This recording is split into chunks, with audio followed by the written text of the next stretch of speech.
Bonjour et bienvenue à la chaîne YouTube FIFA. Aujourd'hui, on va voir ensemble les principaux outils d'information des collectivités territoriales. Comme d'habitude, je vous invite à vous abonner à la chaîne, à aimer nos vidéos et à les partager. Avant d'entrer dans le sujet du jour, laissez-nous faire un bref rappel de la vidéo précédente.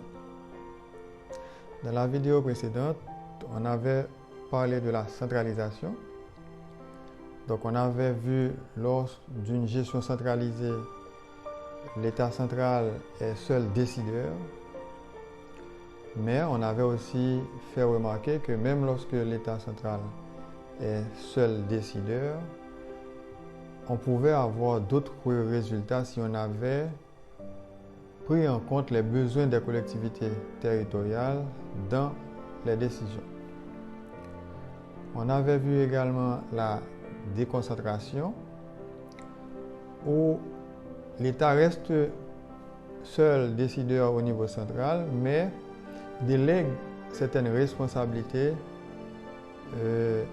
au niveau de certaines représentations qu'elle a ou bien qu'il a dans les zones géographiques, les différentes zones géographiques du pays. Encore une fois, ce modèle d'organisation de l'État pouvait donner d'autres résultats si, en termes de responsabilité des directions départementales ou des collectivités, on avait pris la disposition que, au niveau de l'État central, on s'accorde à travailler sur les décisions stratégiques et laisser les décisions d'application aux structures déconcentrées. Mais malheureusement, comme je l'avais présenté dans la vidéo précédente, on avait vu que pour une nomination, l'autorité de nomination reste le Premier ministre et jusqu'à date, il faut que les dossiers de nomination passent par l'OMRH, qui est une structure au niveau central attachée au bureau du Premier ministre. Donc, j'avais dit dans la vidéo précédente qu'au niveau central, on pouvait très certainement lors du vote du budget définir quel type d'emploi, quel type de recrutement qu'on veut faire, définir également le processus de recrutement et donner ses responsabilités aux structures déconcentrées à mettre en œuvre cette politique de nomination. Je prends l'exemple de recrutement, mais je pourrais prendre n'importe quel autre exemple pour montrer que le mode d'organisation actuel, même lorsqu'on parle de déconcentration, ne facilite pas une prise de décision au niveau local. On a parlé également de la décentralisation, même avec la décentralisation où théoriquement on aurait la possibilité de prise de décision au niveau des collectivités territoriales, une redistribution des responsabilités. Mais malheureusement, pas plus tard que ce matin, à la radio, j'ai écouté un maire qui reste, disons, en attente des décisions du pouvoir central pour mener des activités dans sa commune. Donc, vous comprenez, donc là, c'est dire que même avec les outils dont on dispose pour la décentralisation et cette velléité, cette volonté d'aller vers la décentralisation, jusqu'à présent, elle ne se matérialise pas dans les faits. Certains textes sont là, mais ne sont pas appliqués et on a de piètres résultats au niveau de la distribution des services dans les municipalités, dans les collectivités territoriales. Donc voilà, en résumé, ce que j'avais présenté dans la présentation précédente. Maintenant, rentrons dans le sujet d'aujourd'hui qui est les principaux outils d'information des collectivités territoriales. Une fois élu à la tête d'une commune, le maire ou la mairesse qui est dans un cartel doit remplir différentes missions dans des domaines aussi divers que variés. C'est la raison pour laquelle il ou elle doit avoir une équipe pour l'aider dans des domaines spécifiques comme l'urbanisme, la fiscalité, l'économie, etc. Et en tant que maire, vous devez préparer et gérer le budget de la ville. Donc, comment préparer et gérer le budget de la ville sans maîtriser ce guide d'élaboration et d'exécution du budget de la commune? Vous devez aussi réunir le conseil municipal. Donc, ce n'est pas parce que vous êtes le maire principal que vous êtes en droit de diriger unilatéralement la commune. Il faut, avec vos collègues maires, se réunir régulièrement pour prendre des décisions qui concernent la commune, pour prendre des arrêtés municipaux, pour communiquer avec vos mandants. Et l'arrêté municipal, c'est un des outils privilégiés de la municipalité pour informer, pour faire passer un message ou prendre des décisions qui concernent la commune. Le cartel a pour obligation de délivrer des permis de construire, a pour obligation d'entretenir les équipements et les bâtiments municipaux, a pour obligation de passer des contrats. Donc, passer des contrats, il faut maîtriser les textes sur les marchés publics,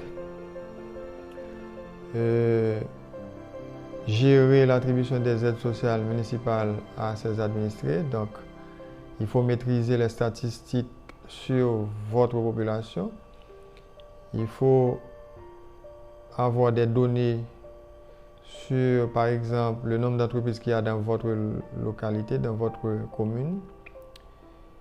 Et en ayant ces informations sur les entreprises, ça va vous aider à mieux discuter avec la Direction générale des impôts, qui est légalement constituée pour faire la collecte de vos impôts. Donc, pour maîtriser très bien ces responsabilités, il est impératif que le cartel, les membres du cartel puissent maîtriser les textes légaux, prendre connaissance des textes légaux. C'est bien dommage que dans nos partis politiques n'ont pas tous une cellule qui s'adonne à la formation des éventuels candidats pour des éventuels cartels de mairie, pour leur donner des outils importants, leur permettant de mieux remplir leur rôle au niveau de la municipalité. Donc, si on regarde le décret du 28 septembre 1987 sur la DGI, sur le fonctionnement et les attributions de la DGI, on va voir à l'article 20 qu'à la DGI, il y a un service qui est le service des impôts communaux. Ce service est responsable du recensement des propriétés bâties. Donc, comment comprendre que vous êtes membre d'un cartel et que vous laissez unilatéralement à la DGI de faire le recensement de vos propriétés bâties? Donc, il faut vous atteler à faire ce travail de façon à avoir des données vous permettant de défendre votre budget, vos ressources auprès de la DGI. Et si on regarde également le décret du 28 septembre 1987 sur la patente, on peut lire que la patente est un impôt dont les recettes sont réparties entre l'État et les communes. 80% des recettes provenant des établissements d'une commune vont à la dite commune. Donc, pour réclamer ces 80%, vous devez avoir votre assiette et ça vous permet déjà de faire des prévisions de recettes et savoir à quoi s'attendre sur tel exercice fiscal en termes de recettes sur la patente. Nous pouvons également regarder le décret du 15 janvier 1988 portant sur les recettes des collectivités territoriales. Et on va voir que les recettes communales collectées par la DGI seront versées directement au compte des communes après prélèvement de 10% pour couvrir les frais de perception. Donc comprenez bien que ce schéma-là, et à plusieurs reprises, j'ai entendu certains maires qui se plaignent du délai qui est trop long lors du reversement des recettes communales prélevées perçues pour eux par la DGI sur leur compte. Donc, en maîtrisant très bien ces dispositions légales-là, vous êtes en capacité de vous réunir avec la Direction générale des impôts et redéfinir la procédure pour réduire le délai de reversement des recettes communales perçues pour vous. Et ce qui va très certainement vous aider à mieux gérer votre trésorerie. Donc alors, c'est important de maîtriser les textes légaux parce que c'est à travers ces textes légaux que vous allez découvrir l'ensemble des outils d'information que vous allez utiliser pour non seulement informer votre personnel, vos personnels, également communiquer avec vos mandants, communiquer avec vos collègues, communiquer avec vos interlocuteurs qui sont présents dans la commune, communiquer avec le ministère de l'Intérieur, le ministère de la Défense, la PNH, les délégués, etc. Donc, c'est primordial de maîtriser ces outils-là qui sont disponibles et malheureusement qui ne sont pas tous exploités. Et je crois que le temps est venu de regarder les textes légaux et de travailler ensemble. Heureusement, il y a FENAM. FENAM devrait travailler au renforcement des collectivités dans le sens d'arriver à une mise en application des textes légaux qui garantirait beaucoup plus d'autonomie aux collectivités territoriales. Nous pouvons regarder aussi le décret du 23 novembre 2005 établissant l'organisation et le fonctionnement de la Cour supérieure des comptes et du contentieux administratif. Donc, en tant qu'élu, étant donné que vous avez préparé votre budget, vous allez exécuter votre budget, vous devez rendre compte à la population et la Cour des comptes est là pour juger vos comptes. Donc, il faut maîtriser ces dispositions légales pour non seulement savoir ce que la Cour des comptes attend de vous et connaître vos droits également par rapport au jugement de la Cour des comptes. Et pour rendre compte à votre population, vous devez préparer des rapports et justifier certaines les dépenses ou bien justifier l'exécution du budget à la population à travers des rapports que vous devez faire. Si on regarde le décret du 1er février 2006 fixant les principes fondamentaux de gestion des emplois de la fonction publique territoriale, c'est vrai qu'il n'y a pas encore une matérialisation de cette fonction publique territoriale, mais au niveau des collectivités, on devrait travailler à faire respecter ces dispositions de façon à avoir votre autonomie dès qu'il s'agit de nommer, de recruter, de faire des recrutements au niveau de vos communes. Et si on regarde l'article 7 de ce décret, on peut lire ceci: les fonctionnaires territoriaux sont gérés par la collectivité ou l'établissement public dont ils relèvent. Leur nomination est faite par le conseil de la collectivité. Donc, vous imaginez, vous allez lancer un recrutement. Donc, il faut prendre un arrêté municipal et afficher l'arrêté. On va voir le caractère libératoire de certains actes. Publier cet arrêté et inviter les gens à postuler à certains emplois. À l'article 8, on peut lire que les fonctionnaires territoriaux ont vocation à occuper les emplois de la fonction publique territoriale. Cependant, tout fonctionnaire territorial peut accéder à un emploi relevant de l'administration centrale. Donc, et attendez-vous que l'État central quelqu'un qui travaille au niveau de l'État central peut postuler à une fonction au niveau d'une collectivité et vice-versa. Donc, si vous ne maîtrisez pas ces textes, vous allez avoir pas mal de difficultés pour communiquer avec votre population et communiquer avec le ministère de l'Intérieur, les délégués et également vos pairs au niveau de chaque commune. On peut regarder aussi cet arrêté du 25 mai 2012 fixant les seuils de passation de marchés publics et les seuils d'intervention de la Commission nationale des marchés publics. C'est très important de regarder ce document puisque si vous ne maîtrisez pas comment passer un marché, à partir de quel montant vous pouvez solliciter tel type vous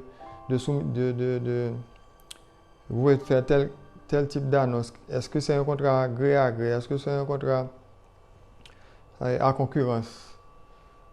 Donc, si vous ne maîtrisez pas tout ceci, vous risquez d'être en difficulté par rapport à la Cour des comptes, par rapport à la Commission nationale de marché publics et vous retrouvez avec des contrats qui ne peuvent pas être validés et exécutés en bonne et due forme. Par exemple, dans cet arrêté du 25 mai 2012, on peut lire à l'article 4.1 les seuils à partir desquels les chefs-lieux d'arrondissement passent des marchés publics sont fixés selon leur nature comme suit. 10 millions de gouttes pour les marchés de travaux, 4 millions de gouttes pour les marchés de fourniture, 4 millions de gouttes pour les marchés de services et de prestations intellectuelles. Donc, vous devez savoir qu'est-ce qu'un marché de travaux. Vous devez savoir qu'est-ce qu'on appelle par marché de fourniture, qu'est-ce qu'on appelle par marché de services et de prestations intellectuelles. Là, dans ce texte, on a fait une différenciation entre le chef-lieu d'arrondissement et les autres communes ou sections communales. Donc, il faut, et c'est primordial, que vous arrivez à maîtriser ces éléments et ça va vous permettre d'interagir correctement avec vos partenaires du CNMP, Commission nationale de passation des marchés publics, de la Cour des comptes, de vos mandants et d'autres collègues, maires d'autres communes. Également, on peut regarder par exemple le document cadre général de la décentralisation, organisation et fonctionnement des collectivités territoriales. Comme on l'avait déjà vu dans une vidéo précédente, je ne vais pas vraiment rester là-dessus, mais juste pour attirer votre attention sur la nécessité de maîtriser ces textes de loi, parce que à l'intérieur de ces textes de loi, vous allez trouver la manière, des outils pour informer vos mandants, pour communiquer avec d'autres partenaires qui sont dans vos communes. Maintenant, parlons du guide budgétaire municipal. En fait, c'est important si vous êtes membre d'un cartel de savoir comment préparer votre budget, quelles sont les nomenclatures qui sont utilisables pour élaborer votre budget, qu'est-ce que votre budget doit respecter pour être exécuté. Donc, ce guide budgétaire préparé par le ministère de l'Intérieur en collaboration avec le groupe Transparence Locale, c'est un document qui présente avant tout un outil pratique ayant pour but d'accompagner le conseil municipal et ses collaborateurs dans le processus budgétaire et la gestion des ressources matérielles de la commune.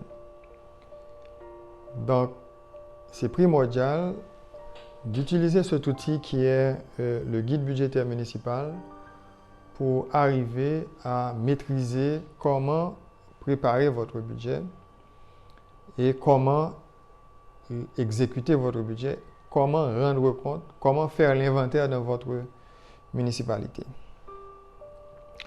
Il y a un autre outil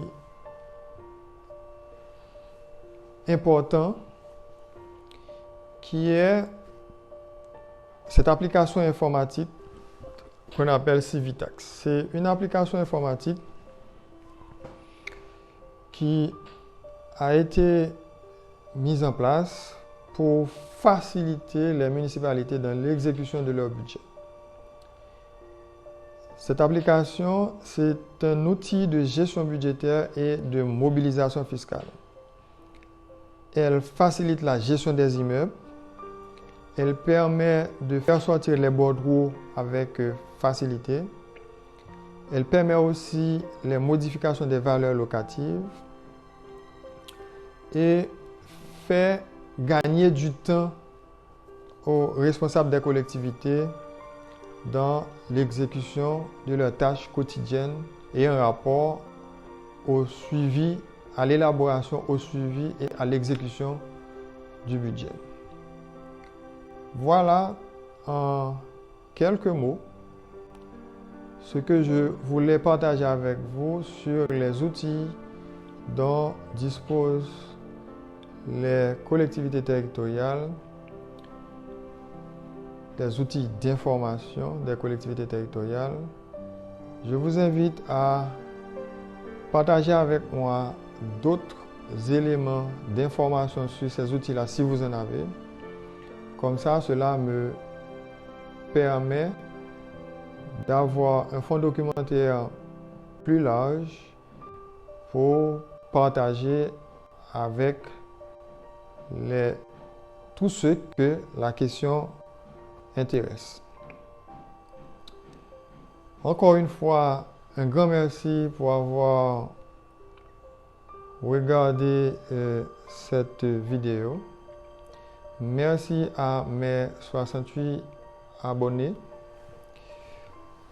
Je vous invite non seulement à vous abonner, mais à cliquer sur la cloche de notification qui vous permet d'être averti à chaque fois qu'il y aura une nouvelle vidéo. Je vais faire en sorte de réduire le délai de présentation de nouvelles vidéos. On m'a fait remarquer que un mois c'est trop long, mais j'avais mis un mois, c'est par rapport à ma disponibilité.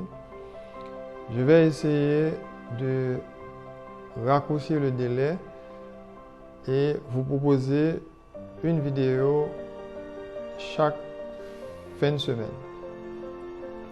Donc, on prend rendez-vous pour la prochaine vidéo pour le 11 octobre 2021. Et le sujet qu'on va voir, c'est le caractère libératoire des actes pris par les autorités locales. Donc, quand un acte pris par l'autorité locale est libératoire. Donc, je vous invite à continuer à vous abonner à la chaîne, à aimer nos vidéos et à les partager. Encore une fois, merci à tous et à toutes.